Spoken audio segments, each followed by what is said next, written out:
Hello, this is Gerald Ovavas. Letters themselves are tools which we use in just the same way as we actually behave ourselves into the world and find our balance in it. And it's the way how we pick out certain elements that makes us deal with more and more elements, the more and more complex adaptations occur there. And there are three types of kind of adaptations that we do into the world, just as we recognize certain letters in more and more complexity, and we organize them actually automatically in the same way as how these tools or building blocks are actually built up. And there are three categories, and that's also the three sorts of categories of useful tools for us.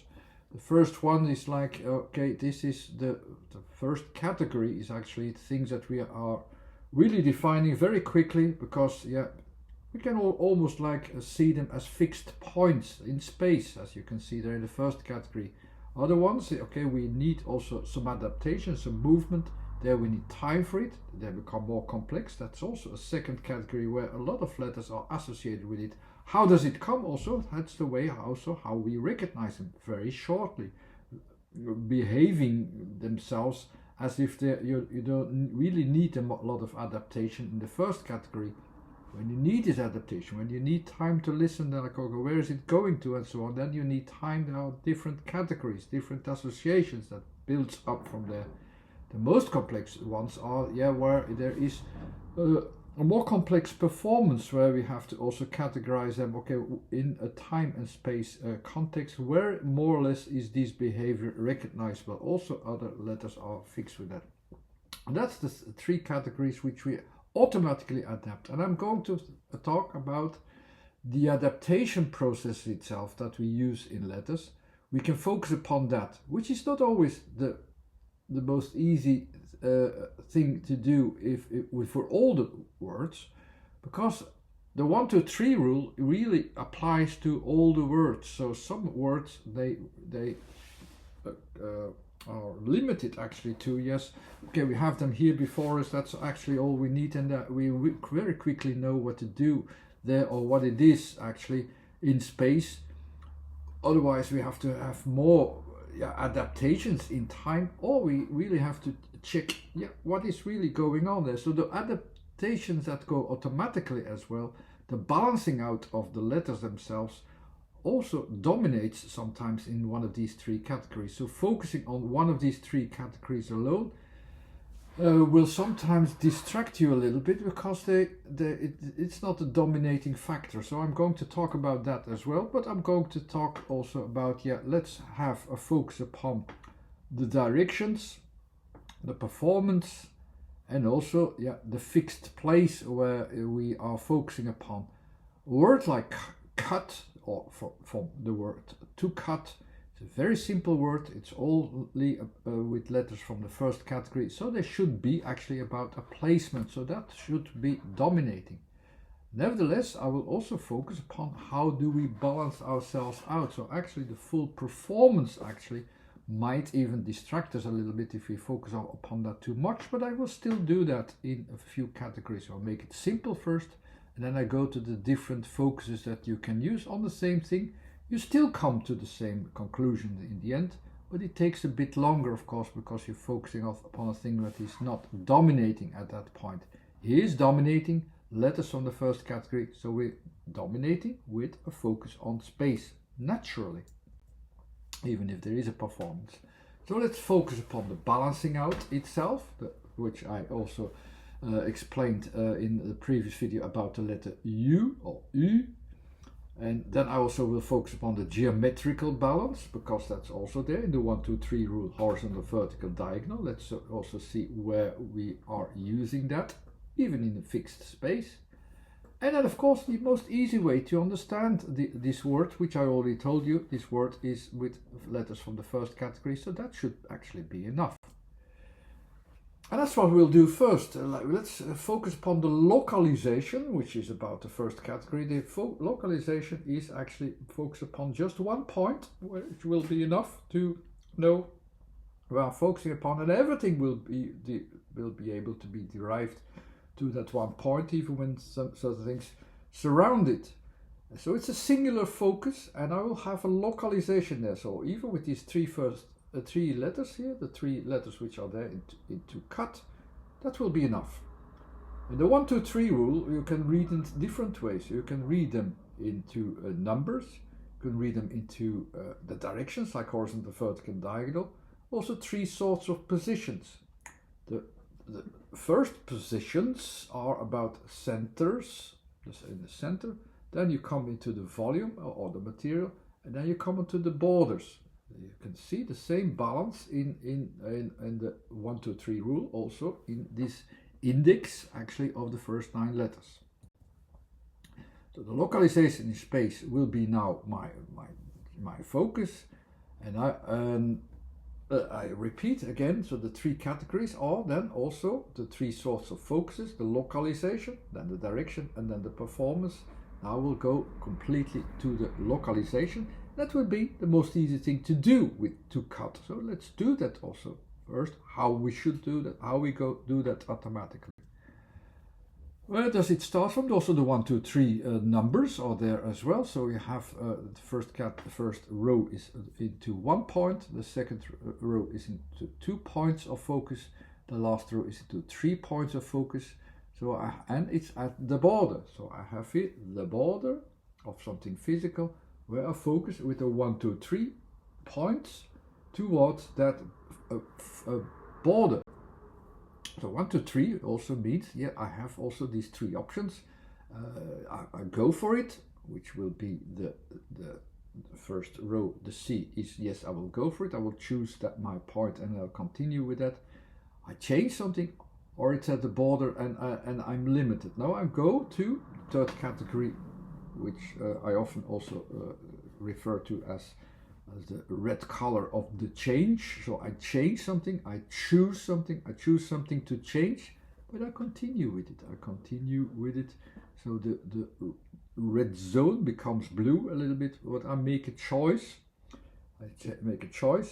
Into a point, into the 1, 2, 3 choices on the border. So I make that choice on the border where my C letter is.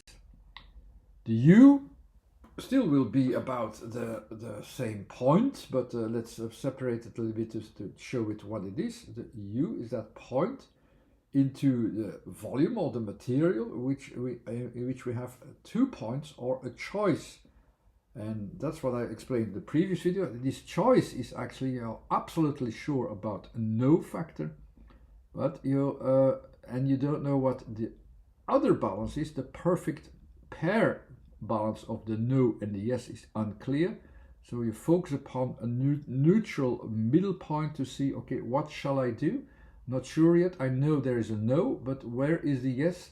I'm going to find out. Where shall I perform? Where shall I change something? Where is the thing that needs to be done? I don't know yet at that point, as that starting point. So U is then the focus, that doubtful focus of choice, which will be finalized with the last letter, the letter T. T is in the second position of into 1 point with the vertical direction. So I have that 1 point again to the same point where I'm landing at. It's a localization in space where I will say, okay, here I can do something. Here I can point my direction actually towards it. The 2. So I'm still pointing up at the same point. So I have this right localization. Okay, there's that point where I'm going to cut. I'm not sure what will it. I couldn't even translate as will it open or will it not open? Will it change or will it not change? Not everything is immediately clear just from this focus alone, but there is a choice there at a certain point with a certain localization. That's clear. 2 to it, which is all the verb, is again that localization and then that move towards it in time. So I move towards it in time, towards that point that I can localize, but it's unclear what I will do with it. So far, okay, I have already one aspect which is already very clear where I am focusing upon. But it's not complete yet, so let's also focus upon these other balances. Let's focus upon the second degree, the direction. Even if it's only about localization, okay, there will be some tools where I can find the localization a little bit better. So these localizations in the C, U, and A are with a horizontal tool to find out where I start from. The M, L, and T are about the vertical, and the X, B, and K will be about the diagonal. So here are, for instance, the three first choices where you can have a starting point with a horizontal. Also in 3 levels. So I start from a starting point, I start from A, I start from, where I already have a continuation, so I start from something, so I proceed actually with the U. The C is the 3rd level, so I continue even where I already continued. I'm almost going to conclude it almost like, so the C is then not just the proceed, but also the continuation in order to finalize it. That's the C. And 1, 2, and 3 points. So I start from A, I continue with U, and I actually continue and conclude with C in a horizontal way. So that's also a balance that you can find out and figure out by reading the balance. The same thing for the vertical. So I pick out a point in T. I continue with picking out points, but when I have 2 points already to pick out and the continuation of that point, I will get a form. And when I have 3 directions and then 3 points at the same time, I not only have a starting point, a continuation point, but also have a point where I will almost finalize it to the end to a certain extent. That's the M. What I will need then, so I need the C, the U, and the T. So I pick out something with T, but I first have this continuation towards a conclusion with C to proceed actually something with the U where I can pick out a position in T. That still doesn't say much, but it's one of these qualities that you can derive just from the position. So I just start to read out actually what I already have from this angle alone. So then I have a selection how to proceed with that which I can pick out or can distinct with it from here. Still doesn't say the full picture of what to cut is, but I'm already closer. Then let's go and find out how these balances between all these letters actually proceed. The balance is like the 1, 2, 3 balance, and if I translate it into these 9 positions, you have this 1, 2, 3 balance onto 1 focus, to 2 focuses, or onto 3 focuses. The 3 sorts of balances. The balance is where I really start to have a performance to balance these things out. So with the A, which is actually an acceleration of a movement, so I have this acceleration as something positive, T as something neutral, K as something going towards the negative or towards its limitations. 2 focuses at once. In U, the negative dominates, in L the neutral dominates, in B the positive dominates. In C, I have the 1, 2, 3 rule, where the neutrality dominates into the balance. The M, the positive or enlargement dominates, or in M, and in X where the negative dominates or the limits dominate. It's basically it's so easy, but that's really going on into that balancing out. So this is a very essential scheme to understand where the balances are in this scheme. So what do we have? We have the C, the U, and the T, which balances out around the neutrality point. With the U, around something where you say, okay, it's not there now, so what's the next step? I'm not sure yet. With T, it's also neutralized actually to that balance, so I can find that balance. So where I'm trying to find that balance with C, And where the balance is not there and I'm out of balance and I bring it out of balance, maybe even in U, I can neutralize that as well. So that's the kind of balance if you only go towards that balancing out. Still, it doesn't say everything yet, but that is already some aspect which is also correct. So find the right balance between the yeses and no with C. There at the edges. 1, 2, 3.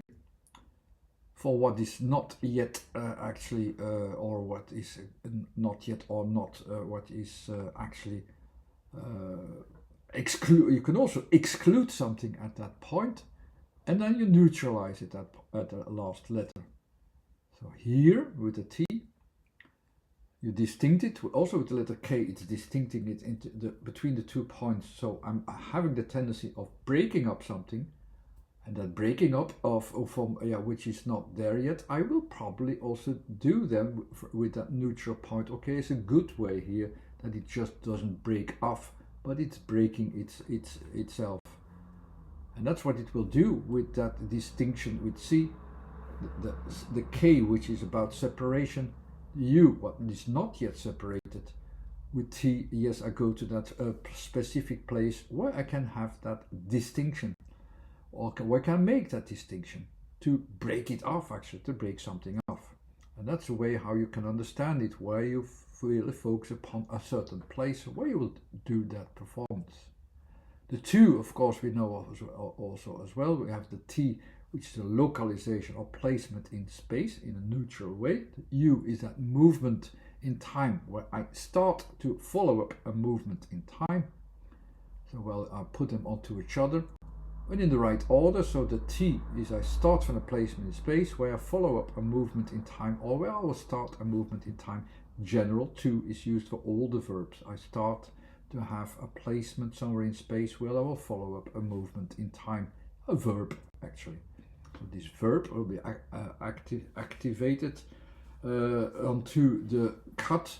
The cut is then that selective choice where we'll find the balance in U to break it open, for what I was my intention at first with the letter K, with the sound K, at a specific place or placement where I find the function to do that well, find it functionally enough to sharpen upon that point.